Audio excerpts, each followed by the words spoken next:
If that's not a portal, I don't know what is.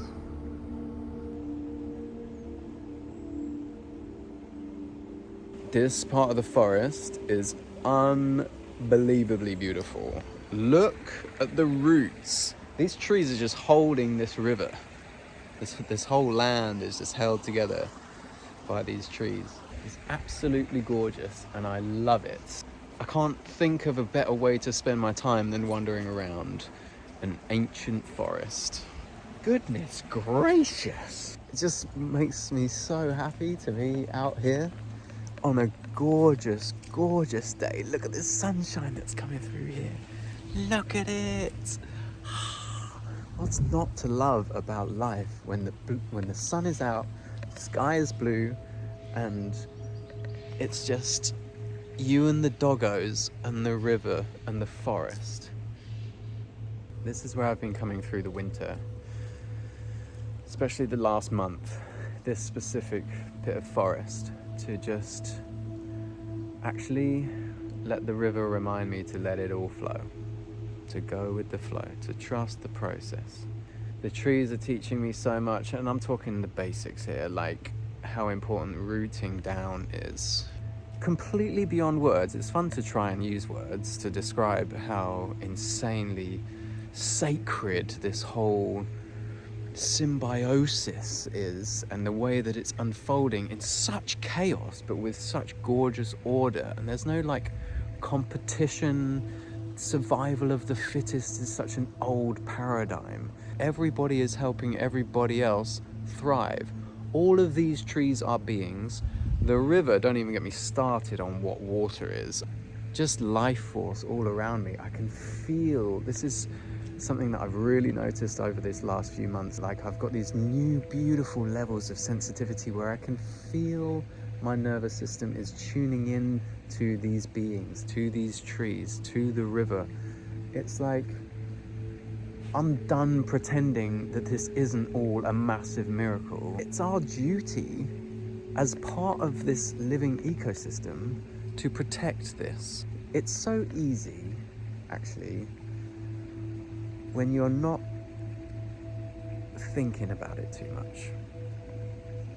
When you feel it, when you tune in with your body, when we come down and in to the body, instead of praying to this grand God in the sky, up and out, how about we start going down and into the body? That's what a lot of people are super scared of, because when they go down and into the body and they bring their attention and their consciousness down into the body, guess what's waiting there for you? All of the emotions that you never felt. All the big fucking scary gnarly ones. So much power, so much energy waiting to be expressed. You get depressed when you don't express. That's it.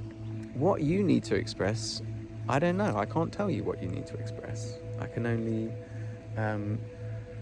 invite you to go and explore that for yourself. But you can't keep praying up and out. You got to start praying down and in. This is the return or the rise of the divine feminine, the earth, our mother, the feminine within all of us, our bodies, our hearts, not just our minds, which is the masculine consciousness side of things. All of this is perfection. And when you tune into it and you remember on a cellular level that you too are perfection. You are this. This tree is just fucked across this river, right? Perfectly fucked. Like perfect chaos. Just like you, just like me, just like life. Perfection is an illusion. There is no such thing. And why would you want that anyway? It's like a computer can perfectly map something out. It's like, yeah, but that's just a computer. Do you know what I'm saying? I don't know what I'm saying. Fuck it. Am I talking any sense here? Is anybody hearing me? Where are my people? Where you at? It's moments like this, you know, where you're like, oh shit, I actually don't need very much at all. I don't need very much stuff. Just to have the freedom to come and enjoy natural spaces, river networks that have been flowing through these lands for probably millions of years. And then you come across a massive dead tree. Guess what's growing on that guy? Fungus. I don't know what this is. Probably someone will be able to tell me. You know, this is funny because, I mean, we're learning from nature all the time. If you're open to it, if you're not so arrogant as to think that you're still in that old paradigm of like, humans are better than nature, we need to dominate nature, nature is just a valuable resource that we can extract from and turn into money. You can't eat money, motherfucker. If you're not so arrogant as to think you don't have anything to learn from these forests, check out mycelium and mushrooms. Metaphorically speaking, metaphysically speaking, the process of change and transformation is a cycle of death and rebirth. And when we die, physically, these guys literally transform our physical bodies and bring them back to the earth. Obviously, it seems obvious to say it, right? But we don't talk about these things enough. Psychological death rebirth process, the death of who you think you are. This is happening. Why are we not talking about it? It seems obvious that when you turned 18, you're a very different human to when you turned 15, right? You're not going to behave the same way, you're not going to look the same way, you're not going to be interested in the same things, yet at some point we go, and we stop and we're like, this is who I am for the rest of forever. It's like, that's not how it fucking works. And the universe, God, Great Spirit, Mother Nature, Source, is driving the change constantly. It's just the way it is. And why would we resist that? You don't see the trees dropping their leaves in the winter going, oh fuck, no. People just hold on to their concepts of who they are. It's bananas. No wonder you're miserable. You're not even who you think you are. But how can you live a life that feels authentic and is calm and relaxed if you don't even know who you are? Let's talk about decomposition. Decomposition of our concepts of who we are. Mushrooms are good for that. Those psychedelic ones, those psilocybin mushroom ones, they decompose you on a metaphysical level. You might have even had the experience, like I have a handful of times, where in the experience of the journey with the mushroom, I literally dissolve into nothingness, and all that's left is the truth of who I am, beyond my physical body, beyond this current incarnation, and beyond all the concepts of myself that I hold so tightly. Consciousness. My soul, I get to meet my soul when we strip everything away. Life is trying to strip you. Life is trying to help you by revealing who you're not and who you are. You can't become who you actually are because you've been that the whole time. You've just been layering up all these concepts and these ego layers that are false. It's not really a problem. We all have to be a somebody. You can't completely kill the ego. Why would you want to? It's fun to be a personality. It's fun to be a character. It's fun to play the role of Benjamin. But to know that it is acting, it's not actually who I am. And so who I actually am can come down and into the body. The soul is descending. All this new age spiritual stuff that I've been fucking caught up in for such a long time. It's like up and out, love and light, love and light. Let's ascend. But actually what's really happening is the soul is descending into the body.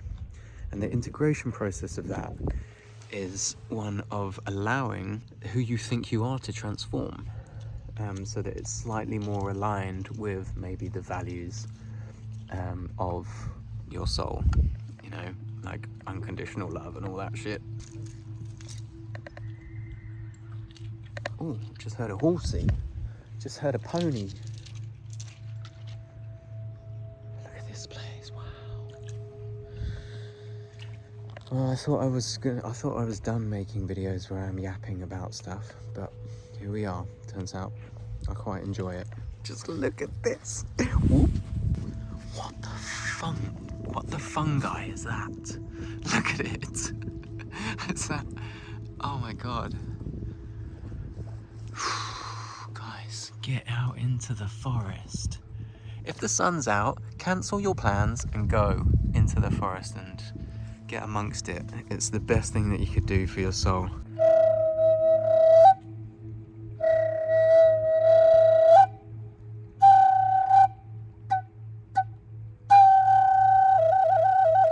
It's kind of hard to play the flute with one hand, not gonna lie. Adventure dog.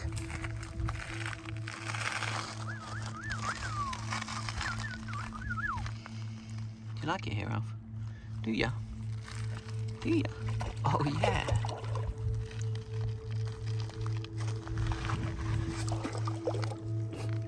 Oh, nice. Actually, you know what? I think I do have a lot to say.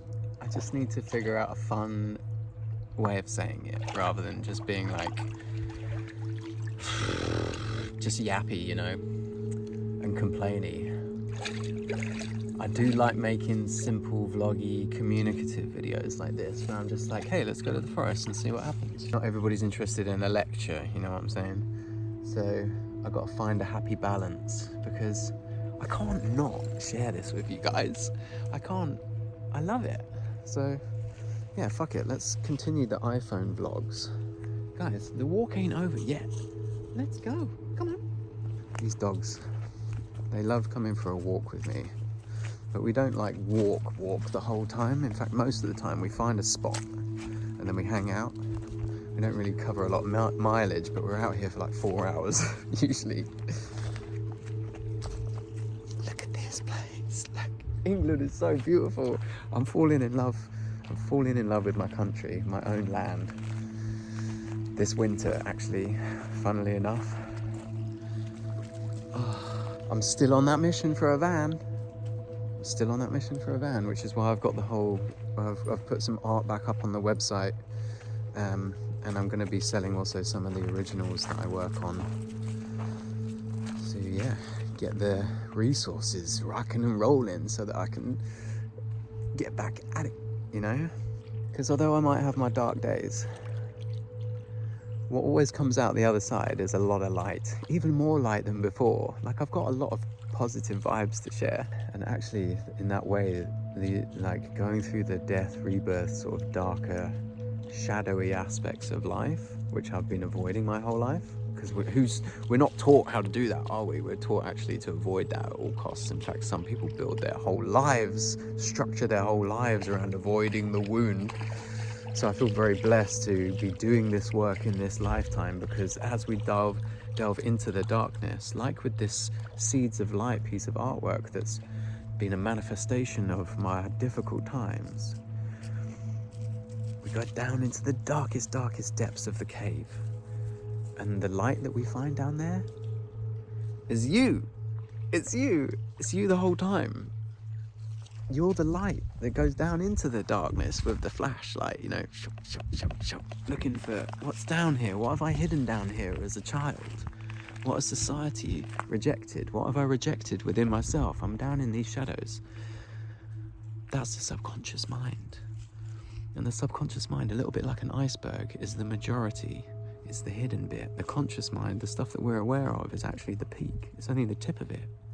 And so it's the subconscious mind, because our mind is collectively, not just individually, but collectively, we have a collective subconscious mind that's continually creating the reality that we experience. So if you don't like the reality that you're experiencing, you're causing a lot of pain, and there's a lot of patterns that are coming up where it's like, for me, just like relationships that weren't working or weren't going where I expected them to go. And then patterns of addiction, patterns of avoidance, patterns of not loving myself, patterns of like really dark aspects that are hidden in the depths of these shadows. That's where we do the shadow work, and we take the flashlight and we be brave, and we're like, let's have a little look in here, shall we? With the help of a therapist, with the help of support, with the help of, because it's gnarly, it's work, it's hardcore, and ultimately you can't cut these parts out.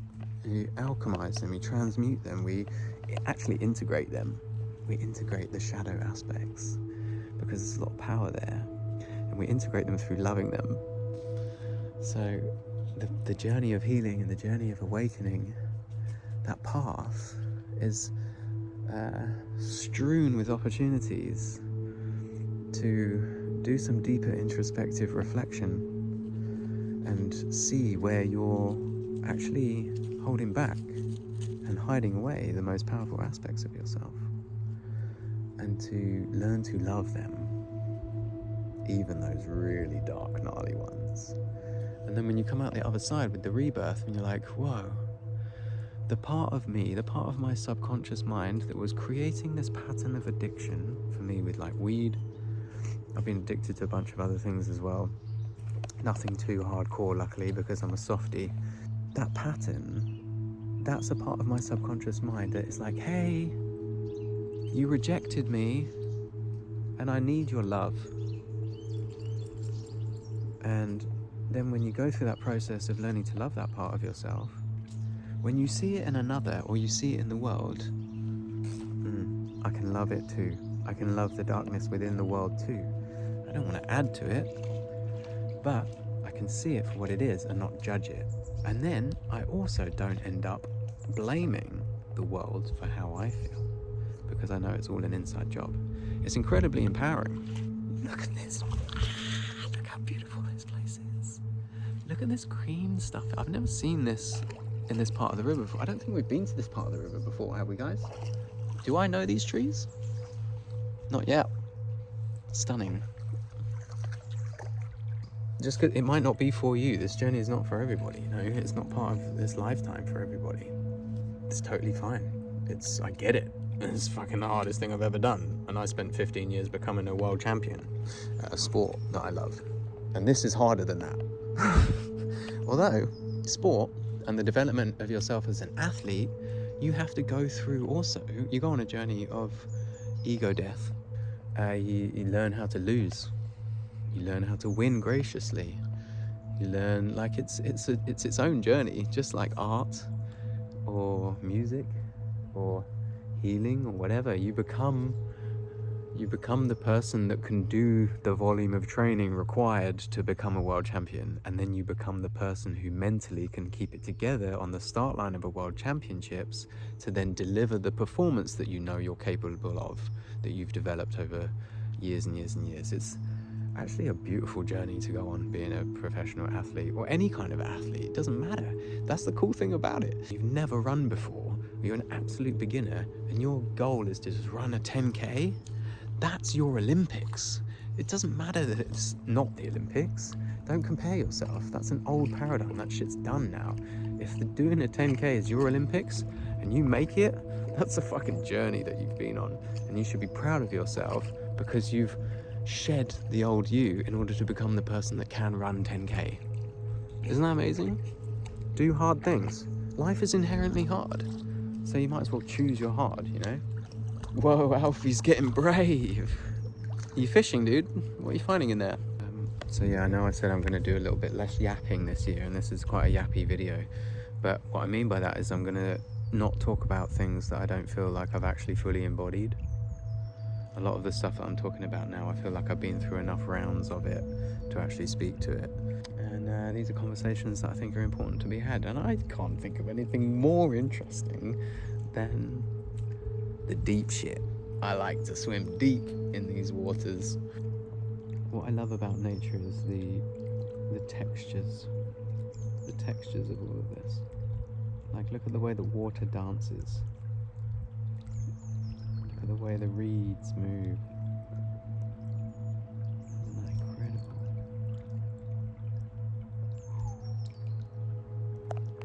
I love it.